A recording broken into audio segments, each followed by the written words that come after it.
दोस्तों नमस्कार। आशा है कि आप अच्छे होंगे। आज हमारा जो मौजू है, जो सब्जेक्ट है वो है कुरान का चैप्टर 2 सूरा अल बकरा की आयत नंबर 191। उससे पहले हम आपको तवारुफ़ कराते हैं, अपनी किताबों से उसका परिचय कराते हैं। Lost paradise Kashmir by Vijay Kumar Pal, ये रुद्रा पब्लिकेशन पर है, इंग्लिश में किताब है। इसमें बताया गया है कि इस्लाम ने कश्मीर को कैसे बर्बाद किया। ये दूसरी किताब है विनेमस फैंग्स ऑफ कोबरा। इसमें बताया गया इस्लाम की उन्हीं सभी आयतों का हवाला दिया है कि किस तरह इस्लाम ने भारत को बर्बाद किया, पूरी दुनिया को बर्बाद किया। इसी तरह अन्य किताब है blender of ब्लेस्फेमी by Vijay Kumar Pal. ये अस्तित्व प्रकाशन पब्लिकेशन बिलासपुर छत्तीसगढ़ में छपी है। इस किताब में बताया गया है कि किस तरह इस्लाम के नाम पर लोगों को कत्ल किया जा रहा है। ये किताब है पैरानोइया ऑफ कल्ट्स। इसमें बताया गया है कि ये जो कल्ट है, जो इस्लाम है, इसकी आयतें कितनी ख़तरनाक हैं। ये आपको 700 पब्लिकेशन बिलासपुर पर पब्लिश हुई है, लेकिन आपको अमेज़ॉन फ्लिपकार्ट पर मिल जाएगी। आप इसको PDF पर भी ड्राइव कर सकते हैं, सस्ते में आपकी PDF हो जाएगी। घर पर ही इसको डाउनलोड करके कुछ पैसे खाते में डालकर दे सकते हैं। डेमोक्रेसी ऑफ इंडियन कॉन्स्टिट्यूशन, इसमें किस तरह डेमोक्रेसी के नाम पर हिंदुओं का बर्बादी की गई वो लिखा गया है। मुझे किसी पार्टी से कोई सरोकार नहीं है, जो गलत बात है वो गलत है। ये जौहर है कि क्यों भारतीय नारियों को इस्लाम की गुंडागर्दी के सामने अपनी जान बचाने के लिए जौहर वर्त करने पड़े। ये इंडियन सब कॉन्टिनेंट में सारे जौहर दिए गए हैं जो जो हमारी हिंदू वीरांगनाओं ने किए। यह है ब्लैक डॉट्स ऑफ टेररिज्म। इसमें इस्लाम में टेररिज्म क्यों है और इस्लाम के जितने भी ऑर्गेनाइजेशन हैं उन सब का हवाला दिया है। कश्मीर में जो कत्लेआम हुआ उसका भी हवाला दिया है। ये है ब्लैक डॉट्स ऑफ टेररिज्म। इसी तरह मेरी एक किताब है लेमेंट ऑफ सिंजार। इसमें यजीदी औरतों के साथ किस तरह बलात्कार हुए उनका हवाला दिया गया है। ये भाई विजय कुमार पाल, जैसा कि मेरा नाम है, इसको भी आप बाज़ार से अमेज़ॉन पर ख़रीद सकते हैं। ये है इन्वेडर्स एंड हिडन फैक्ट, किस तरह इस्लाम की गुंडागर्दी की वजह से हिंदुओं को बर्बाद होना पड़ा, क्योंकि इस्लाम इसी तरह है, वो लूटने और खसोटने में विश्वास रखता है। और उनके पैगंबर साहब खुद काफ़िले लूटते थे, जिसका 20% हिस्सा मिलता था। ये मेरी किताब है discriminated Hindus by Vijay Kumar Pal. ये सबसे ज़्यादा बिकने वाली किताब है, किस तरह हिंदुओं को सताया गया। तो दोस्तों, आज हम कुरान की सूरा अल बकरा की 191वीं आयत करते हैं और बताते हैं कि इस्लाम किस तरह से गैर मुस्लिमों के खिलाफ एक दादागिरी है, रादर कहो गुंडागर्दी है या कहो अपराध है। तो इसका मैं उसमें अरबी में भी इसको पढ़ देता हूँ, क्योंकि लोग जो है कहते हैं कि अरबी अरबी अरबी। तो अरबी में देखिए क्या है। वक़्तुलहुम हैतु तगीफुतुमुहुम वाक़िहुरजुहुम मिन हैतु अखरजुकुम वाले फितनानु अशदहु मिना कतिलवाना फ़क़्तुलूहु औइन्दाज़िदी अलहरामियाता युक़ातलुकुम फ़ीही फ़ैन कतलुकुम फ़क़्तुलूहुम कतहलिका ज़हज़अल कफ़रीना।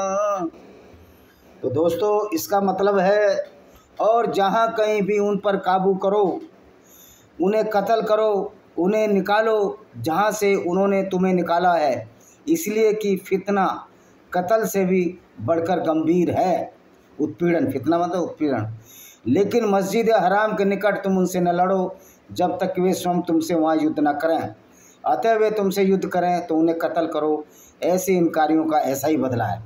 तो दोस्तों, ये उस समय की बात है जब मोहम्मद मदीना गया मक्का से। तो ये दावा करते हैं हमारे मुस्लिम स्कॉलर कि मोहम्मद को जान बचाकर भागना पड़ा। वस्तुस्थिति ऐसी नहीं है, ये सब झूठ बोलते हैं। मोहम्मद 10 साल मक्का में रहा। इस्लाम लाने के बाद ये जो मिसगाइडेड मिसाइल इस्लाम की छोड़ी, जो गुंडागर्दी भरी मिसाइल जिसको इस्लाम के नाम से जानते हैं, किसी ने उसको मारा तक भी नहीं, किसी ने उसको कत्ल करने की कोशिश भी नहीं की। हाँ, एक बार ज़रूर उसको ये बोला गया उसके चाचा अबू तालिब को कि तुम्हारा मोहम्मद उल्टी सीधी बातें करता है, हमारी तीनों देवियाँ अल्लाह तलुज्जा और मनात को गालियाँ देता है। तो पैगंबर मोहम्मद को समझाने के लिए बोला, इससे ज़्यादा कुछ नहीं हुआ। अगर वो चाहते तो जब ही कत्ल कर देते जब मक्का से मदीना भागा। तो ये मोहम्मद मक्का से मदीना क्यों भागा? उसकी वजूहत थी कि झूठ बोलते थे। इन्होंने झूठ बोल बोल कर लोगों को बेवकूफ़ बनाना शुरू कर दिया। चांद के 2 टुकड़े या उसके यात्रा, बुराक नाम के जानवर पर यात्रा, और वो यात्रा भी उस जानवर पर जिसको कि मैंने तो प्राणी विज्ञान में मास्टर डिग्री है, मैंने तो वो जानवर सुना नहीं, ना एवोल्यूशन थ्योरी में देखा है हम लोगों ने, आपने भी नहीं सुना होगा। ये बुराक का स्पेशल जानवर सिर्फ इस्लाम में मिलता है, जो कि एक बहुत बड़ा झूठ था। और सबसे बड़ा झूठ जो मोहम्मद ने ये बोला उसके बाद कि मैं वहाँ अलक्सा बैतुल में जो मस्जिद है उस पर मैंने पूजा की, मैंने नमाज़ पढ़ी। वो मस्जिद तो वहाँ बनी ही नहीं थी, वो तो मोहम्मद की मौत के बाद बनी मस्जिद। और 1,20,000 फरिश्ते भी आए। तो जब 1,20,000 फरिश्ते जब नमाज ही नहीं पढ़ी तो 1,20,000 फरिश्ते कहाँ से आ गए? तो ये सारा झूठ जो करता था। और कोई 1,20,000 पैगम्बर इनके नहीं है। सारे पैगम्बर मोहम्मद ने ईसाइयों की धर्म पुस्तक या यहूदियों की तोरा से चोरी किए।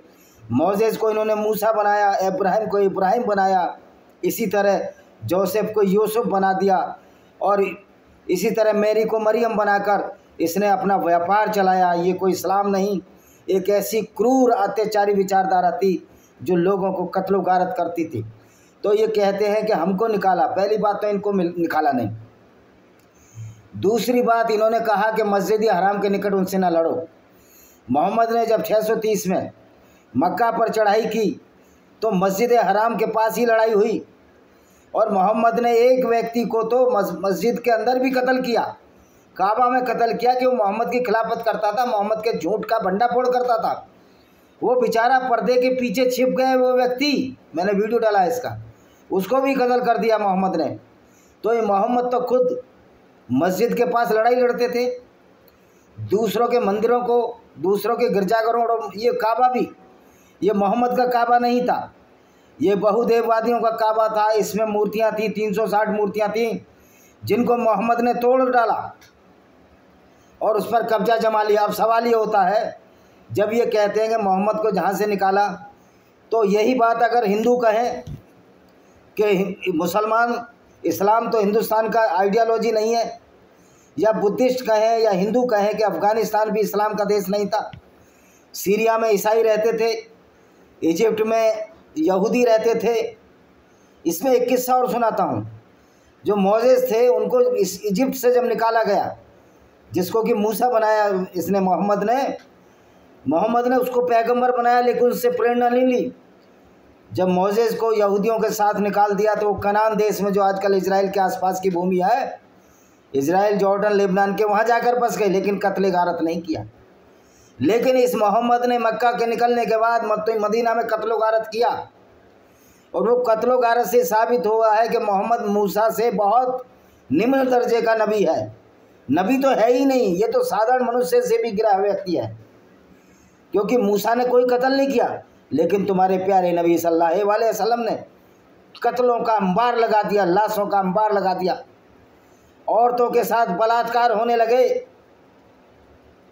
तो अब ये पूछना चाहते हैं कि जॉर्डन से, लेबनान से, इवन के सऊदी अरब में भी पहले कोई मुसलमान नहीं था, यहूदियों की भूमि थी, क्रिश्चियनों की भूमि थी। भारतीय उपमहाद्वीप, जिसमें कि अफ़गानिस्तान से लेकर थाईलैंड, मलेशिया, श्रीलंका, नेपाल, भारत, बांग्लादेश जो आज का, और पाकिस्तान, ये जितने भी देश हैं, थाईलैंड, मलेशिया, इंडोनेशिया, ये तो सब सनातन वैदिक धर्म की भूमि थी। ये बुद्धिस्ट की भी भूमि नहीं थी, कि बुद्धिस्ट तो बहुत में आए, और बुद्धिस्टों से तो कोई झगड़ा भी नहीं है सनातन वैदिक धर्म का। दलाई लामा पहले ही कह सके हैं कि पहले मैंने सनातनी वैदिक हूँ, उसके बाद बुद्धिस्ट हूँ, कि बुद्धिस्ट भी बुद्ध से बने हैं। अब ये अलग बात है, कुछ लोग निश्चित तौर पर वो सताए हुए लोग जो कि ऊंच नीच के जाल में फंसे हैं, वो चिड़े हुए हैं, तो गाली तो देंगे ऐसे लोगों को जिनकी वजह से वो नीच ऊंच देखना पड़ा उनको। तो मैं पूछना चाहता हूँ, फिर कश्मीर से सारे मुसलमानों को खदेड़ देना चाहिए, भारत से सारे मुसलमानों को खदेड़ देना चाहिए, क्योंकि अगर हम ये काम करेंगे तो हम कुरान की चैप्टर 2 सूरा अल बकरा की 191वीं आयत को ही आगे बढ़ाएंगे, तो ये तो सवाब मिलेगा। तो कुरान के हिसाब से तो सारे मुसलमानों को उन देशों से खदेड़ देना चाहिए, क्योंकि कुरान कहती है ना, जहाँ से हमको खदेड़ा गया मोहम्मद साहब को, वहाँ से हम उनको खदेड़ेंगे, उनको कत्ल करेंगे, उनको भगाएंगे। लिखा है ना, निकालो तुम्हें निकाला। तो भाई कश्मीर से तो मुसलमानों ने हिंदुओं को निकाला है, सीरिया में मुसलमानों ने ईसाइयों को निकाला है, लेबनान में ईसाइयों को निकाला है, जॉर्डन में यहूदियों को निकाला है, सारी दुनिया में अफ़गानिस्तान में बुद्धिस्ट और हिंदुओं को निकाला है, इंडोनेशिया में हिंदुओं को बर्बाद किया है, उनको मुसलमान बनाया है। तो दोस्तों, ये इस्लाम एक डबल स्टैंडर्ड चीज़ है। इनके अपने अकीदे, अपने विश्वास अपने फ़ायदे के लिए होते हैं। इनको इंसानियत से कोई लेना देना नहीं है, इस्लाम को, ना मोहम्मद को। जो ये कहते हैं कि मोहम्मद साहब को इंसानियत से लेना देना था, वो ये साबित करें कि उनको इंसानियत से लेना देना था। अगर इंसानियत से लेना देना था तो वापस मक्का में आए 360 मूर्तियाँ क्यों तोड़ी? उनको तो मक्का से घायल भी नहीं किया था किसी ने, बल्कि मोहम्मद ने तो बहुत लोगों को कत्ल कराया था। औरतों तक को मोहम्मद ने कत्ल कराया, अपनी एक फरताना जो गुलाम थी उसको भी कत्ल करा दिया। तो मोहम्मद तो औरतों के भी कातिल थे, तो ये कहना कि मोहम्मद बड़ा दयालु था। तो दोस्तों, ये इस्लाम इसी तरह चलता है। इस्लाम की इनकी जो आयत है सूरा अल बकरा चैप्टर 2 191वीं आयत सिर्फ मुसलमानों के लिए है, मुसलमानों के हित के लिए है। लेकिन एक बात बताइए, अगर इसमें गैर मुस्लिमों का हित हो रहा है तो हम भी उसको मान लेते हैं, हम भी मुसलमानों को वहीं खदेड़ देना चाहिए इसके हिसाब से जहाँ से वो आए थे। यहाँ भारत में अरबी और तुर्की और अफ़गानी मुसलमानों का क्या काम है जो आज बसे हुए हैं पूरी दुनिया में? पूरी दुनिया में मुसलमानों का क्या काम है? इन्होंने हमारे मंदिर कब्जे किए हैं, इन्होंने हमारे सिनेगोग कब्जे किए हैं, इन्होंने हमारे चर्च कब्जे किए हैं। तो दोस्तों, आज हिंदू, ईसाई, यहूदियों को एक होने का समय है, क्योंकि आपका दुश्मन बहुत बड़ा है। जो जिस विचारधारा से आप लड़ रहे हो बड़ी खतरनाक विचारधारा है, वो सिर्फ लेना जानती है, देना नहीं जानती। इस्लाम ने दुनिया को कुछ नहीं दिया, ख़ास तौर पर गैर मुस्लिमों का तो सब कुछ छीना है। उनके पूजा स्थल छीने, उनकी औरतों के साथ बलात्कार इस्लाम की वजह से हुए। गैर मुस्लिम औरतों के बलात्कार इस्लाम में जायज़ है, इस्लाम इसकी इजाज़त देता है। कहाँ है साजिद रशीदी, जो टेलीविज़न वाले मुल्ला जी? आइए अब मेरे से बहस मुआवजा कीजिए, तुम्हारे मोहम्मद ने ऐसी प्रथा क्यों चलाई जिससे कि गैर मुस्लिम स्त्रियों के साथ बलात्कार होते रहे और उनको सेक्स स्लेव बनाकर रखा गया? इस बात का जवाब न साजिद रशीदी दे सकते हैं, न सऊदी अरब का ग्रांड मुफ्ती दे सकता है। वैसे भी सऊदी अरब तो अपनी औकात पर आ ही गया, पाकिस्तान से समझौता करके। भाई, जो एक कहावत है कि लंका में समी 52 गज के हैं। जो मुसलमान कुरान पर चलता है, जो मुसलमान इस्लाम पर चलता है, जो पैगंबर को आइडियल मानता है, आदर्श मानता है, वो अच्छा व्यक्ति हो ही नहीं सकता, क्योंकि उसके दिमाग में वही खुरापात रहेगी जो कि इस्लामिक खुरापात है कि गैर मुस्लिमों के कब्जे करो, उनके धर्म स्थलों को लूटो। भारत में सबसे बड़ा जो बोर्ड है, जो गुंडा बोर्ड है, वक्फ बोर्ड है, क्योंकि इस्लाम की ये फितरत रही है, इस्लाम की ये व्यवस्था रही है कि या तो इस्लाम में आ जाओ, अगर इस्लाम में नहीं आते तो जो पीपल ऑफ बुक्स हैं, जिनका किताबों में वर्णन है, यानी कि यहूदी और ईसाइयों का नसारा यहूदी, नसारा की नस्ल तो ख़त्म हो चुकी है, लेकिन ईसाई मान लो उनको, नसारा वाली ग्रुप नहीं रहा है, ईसाई हैं। तो ईसाइयों का नाम है किताब में, उनको तो जजिया देकर माफ़ किया जा सकता है। लेकिन जो हिंदू हैं, जो और दूसरे हैं, ईसाई और यहूदियों को छोड़कर, उनकी दशा तो और बुरी है। वो तो मुस्करीन है, वो तो मूर्ति पूजक हैं, वो तो गंदे हैं, उनको तो जजिया लेकर भी कत्ल किया जा सकता है। ये है इस्लाम की असलियत। यानी कि ये मोहम्मद को मक्का से मदीना जाना पड़ा तो इसने मक्का पर काबू कर लिया, लेकिन क्या ये हिंदू और ईसाइयों का और यहूदियों का कर्तव्य नहीं है कि अपने हुए छीने हुए मंदिरों को, छीने हुए सिनेगोग को, यहूदियों के मंदिरों को, पारसियों के फायर टेम्पल वर्शिप स्थलों को वापस लें? ये हम क्यों इतने नपुंसक और इतने नाकारा हो गए हैं? और ये कोई तय नहीं करेंगे, ना मोदी जी तय करेंगे, ना ये योगी जी तय करेंगे, ना ये आरएसएस तय करेगा कि भारत में हिंदुओं को कितने मंदिर चाहिए। भारत में हिंदुओं को उतने ही मंदिर चाहिए जितने मंदिर इस्लाम की गुंडागर्दी से हमसे छीने गए। ना ये नेतान्याहू तय करेगा कि कितने अरबियों, कितने इजराइलियों को मंदिर चाहिए, उनके सिनेगोग चाहिए। ना ईसाइयों का पोप ये तय करेगा कि कितने क्रिश्चियन गुरुद्वारे चाहिए। क्रिश्चियनों के ये तय करेंगे वो लोग जो इस विश्वास में, इस धर्म में विश्वास रखते हैं। ये हिंदुओं को तय करना है कि हमें वो सारे मंदिर चाहिए जो मंदिर तोड़े गए, क्योंकि इतिहास बताता है कि हिंदुओं के सारे मंदिर, पुराने मंदिर का कोई अस्तित्व नहीं बचा। साउथ में कुछ मंदिर बचे, बौद्धों को सरदार पटेल जी ने रेनोवेट किया, लेकिन ये कांग्रेस पार्टी ने आज तक उन मंदिरों के बारे में कुछ नहीं बोला। मेरा पॉलिटिकल नहीं है, पर ऐसे आस्तीनों के सांप को पहचानो और दबाव दो मोदी जी पर कि हमको सारे मंदिर चाहिए, क्योंकि सत्ता तो हिंदू वोटों से बनती है। हिंदुओं से बीजेपी है, बीजेपी से हिंदू नहीं है। हिंदुओं से आरएसएस है, आरएसएस से हिंदू नहीं है। ये बड़ी गलतफहमी डाल दी गई है कि आरएसएस हिंदुओं का बचाव कर सकती है। आरएसएस तो वो वाहिद बेकार संगठन है जो आज मुस्लिम राष्ट्रीय मंच बनाता है। और दोस्तों, क्या आरएसएस वालों को कुरान की आयतों का नहीं पता? क्या आरएसएस वालों को ये कुरान पढ़ते ही नहीं? इसमें बहुत से लोग कहते हैं हम कुरान क्यों पढ़ें भाई, तो फिर रब बने रहो मूर्ख। तो मूर्खों के साथ जाना मैंने छोड़ दिया, आज तक मैं शाखाओं में नहीं जाता, क्योंकि इनके एजेंडे बिल्कुल क्लियर नहीं है। ये लाठी और डंडा चलाने से हिंदुओं की रक्षा हो जाएगी? आज हिंदुओं की रक्षा कौन कर रहा है? वो किसान जातियों के लोग कर रहे हैं जो आरएसएस की शाखाओं में नहीं जाते। और मज़े की बात है, शाखाओं में जाने वाले ये कायर डरपोक लोग उन लोगों को आगे करते हैं जो आरएसएस की शाखाओं में नहीं जाते। हमें एकजुट होकर लड़ना पड़ेगा। ये आरएसएस कुछ नहीं। और मैं तो कहता हूँ, मैं सिर्फ हिंदुओं पर ही सीमित क्यों रहूँ?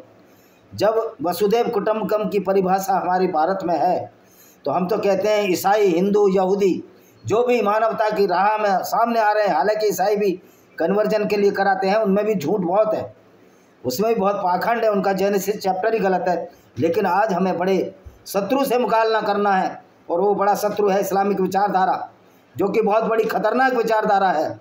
वास्तव में लोगों को डर बैठ गया है, इस्लाम से हर आदमी को डर लगता है।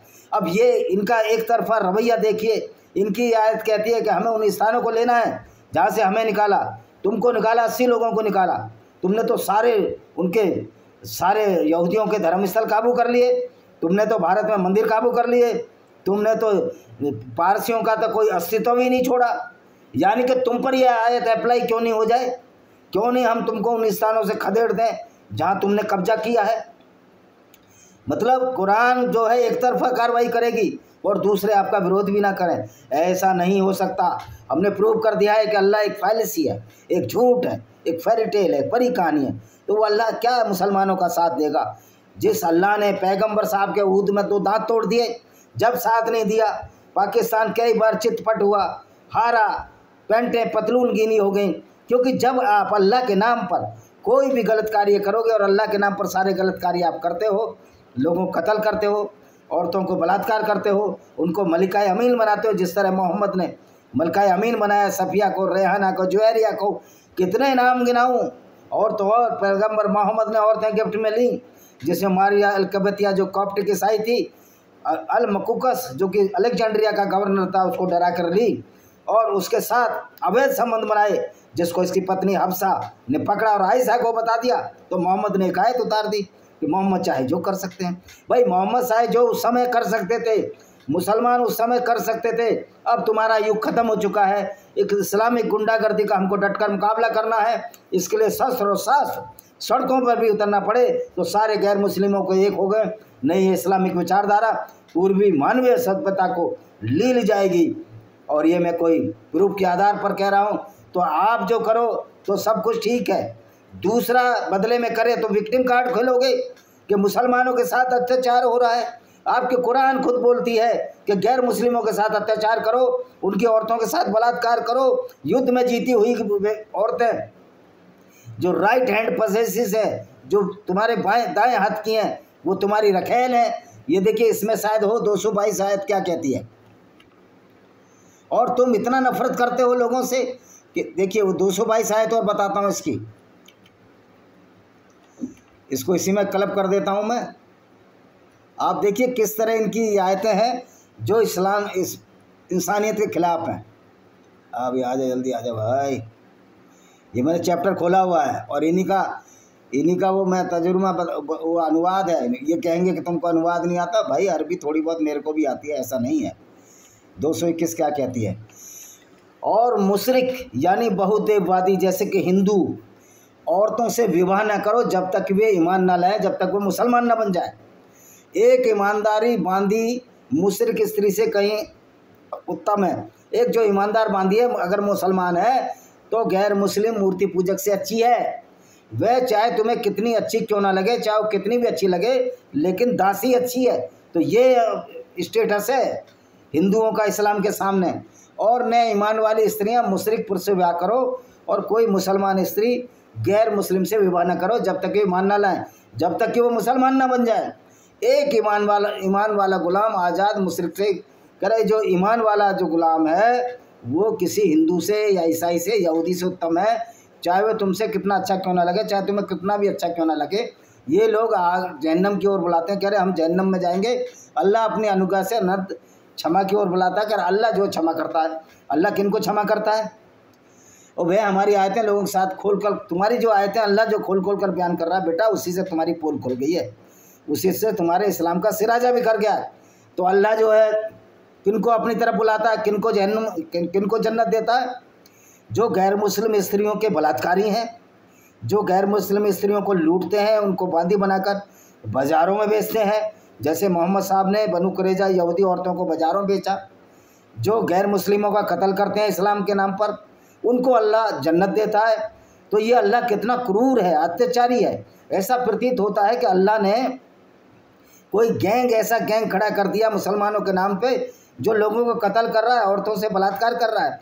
हमारे मुस्लिम भाई तो सही मायने में कुरान ही नहीं पढ़ते। मैं पूछना चाहता हूँ कश्मीरी मुसलमानों से, दुनिया के मुसलमानों से, क्या तुम इतने अच्छे लोग हो? क्या अपने पैगंबर के नाम पर, वो जो पैगंबर काफिले लूटकर 20% हिस्सा लेता हो, क्या उसको अपना पैगंबर मानते हो? अगर ये अपना, अभी कानपुर का एक मुसलमान मैंने वीडियो में देखा, कह रहा है हम तो अल्लाह को, मोहम्मद को अपनी जान से प्यारा कर सकते हैं। तो समझो इन बेचारों का कितना ब्रेन वॉश हो चुका है कि वो ऐसे व्यक्ति को, अपना पैगंबर को अपनी जान से प्यारा जानते हैं, उस पर जान देना चाहते हैं, जो ये कहते थे कि जाओ, जब ये बनु कुरैजा कबीले को लूटा, जाओ अपनी पसंद की कोई सी लड़की खरीद लो, कोई सी लड़की ले लो, तुम्हारे लिए है। जो रखे यहूदी लड़की, तो दिया अल-कल्बी नाम के एक व्यक्ति ने एक खूबसूरत लड़की जो सफिया थी, जो सरदार की बेटी थी, उसको ले लिया। लेकिन मोहम्मद के चमचों ने मोहम्मद से खबर कर दी कि वो लड़की खूबसूरत है, पैगंबर तुम्हारे लिए। तो मोहम्मद ने उस दिया अल-कल्बी को 6-7 लड़कियां दी, गुलाम दिए, कह रहा ये लड़की मुझे दे दो। और उस लड़की का नाम था सफिया बिन्त हुय्या। और वो लड़की के बाप को मारा इसने, मोहम्मद ने उसके पिता को मारा, और 3 रात तक खैबर दर्रे में उसके साथ रंगरेलियां मनाता रहा, बिना उसका दुख जाने कि अभी इसके पति को मारा है। और वो 18 साल की थी, ये 54-55 साल के महाराज थे। तो आप समझ सकते हो इनको, अपना पैगंबर को जान से जाना प्यारे मानने वाले लोग किस भयावह मानसिकता के हैं, किस तरह वो आपराधिक प्रवृत्ति के हैं। तो इस्लाम तो बाई बर्थ मुस्लिमों को, एक अच्छे भले मुसलमान को आपराधिक प्रवृत्ति की ओर धकेलता है। तो आशा है ये वीडियो पसंद आएगा। वीडियो को शेयर करें, चैनल को सब्सक्राइब करें, बेल आइकन दबाएं, जिससे आने वाले दिनों में आपको नोटिफिकेशन मिल सके। वंदे मातरम, जय हिंद। इस किताब को जरूर खरीदिए, डिस्क्रिमिनेटेड हिंदू बाई विजय कुमार पाल। ये किताब काफ़ी बिकी है। इसमें आपको पता लग जाएगा कि हिंदुओं पर किस तरह अत्याचार हुए, और ये शाश्वत पब्लिकेशन बिलासपुर पर छपी है। तो दोस्तों चलते हैं।